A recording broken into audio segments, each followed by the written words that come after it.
Friends, அனைவருக்கும் இனிய இந்நேர வணக்கங்கள். இப்போ நான் உங்களுக்கு என்ன செய்து காட்ட போகிறேன்னு சொன்னால், பார்த்திங்கன்னா எல்லாம் கோழிக்கால் எல்லாம் வந்து பெரிய பெரிய துண்டா வெட்டி போட்டு இதை நாங்கள் ஃபஸ்ட்டு ஒரு அரை வேக்காடு அவிக்கும். நெல் அவிக்கக்கூடாது, அரை வேக்காடு அவிச்சிருக்கிறேன்.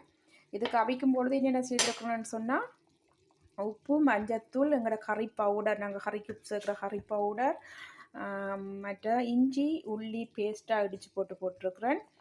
மற்ற கரம் மசாலா பவுடர், கரம் மசாலா பவுடரில் பெப்பர் எல்லாமே மிக்ஸ் பண்ணியிருக்கிற கரம் மசாலா பவுடர், எங்களோட சிக்கன் கறி மட்டன் கறிகளுக்கு போடுற கறி மசாலா பவுடர் அதுவும் போட்டு இப்போ இவர் வந்து நான் அரை வேக்காடு நல்லா வச்சுருக்கேன். தக்காளி பேஸ்ட்டும் கொஞ்சம் போட்டு, நான் நிறைய தண்ணி விடக்கூடாது, ஒரு சொட்டு தண்ணி தான் விட்டது.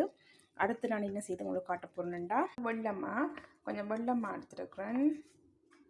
ஸோ வெள்ளம் எடுத்து பார்த்தீங்கன்னா தேவைக்கேற்ப உப்பு, கட்டத்தூள், நான் குறைவாகத்தான் உரைப்பு இதில் சேர்க்குறேன். ஏனென்றால் ஏற்கனவே நான் மசாலா எல்லாம் போட்டு இந்த சிக்கனில் நல்லா ஊடுற அளவுக்கு நல்லா பிரட்டி அவிச்சிருக்கிறேன்.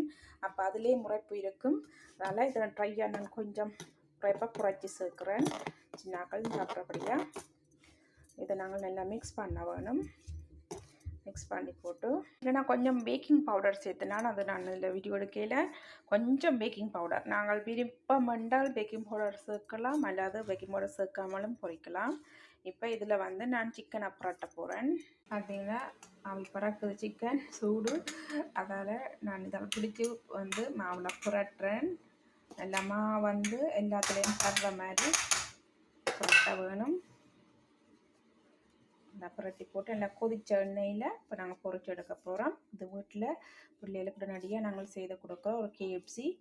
இப்போ நான் அவிக்காமல் செய்யலாம், ஆனால் கண்ணீரம் பொரிக்கவும் முள்ளுக்கு வேகாது டப்பண்டு. இது வந்து டப்பண்டு நாங்கள் உடனடியாக செய்து கொடுக்குறோன்னா கொஞ்சம் அவிச்சு போட்டு அரை வேக்காடு அவிச்சு போட்டு பொரிச்சா நல்ல சுவையாக இருக்கும்.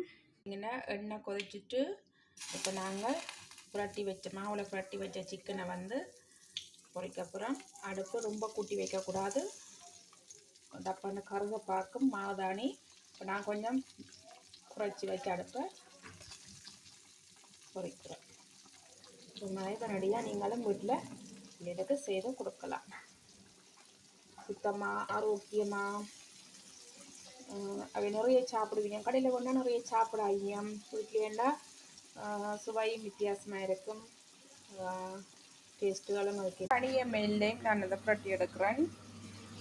மாவில் புரட்டிட்டு தண்ணியில் தொழில் போட்டு இப்படி பொரிச்சுங்க. சுவையான KFC தயார். பார்த்தீங்கன்னா நாங்கள் கச்சப்பு, பான், சலாட்டெல்லாம் போட்டுக்கொண்டு KFCயை சாப்பிட போகிறோம். வீடியோ பார்த்து சாப்பிட்றோம்.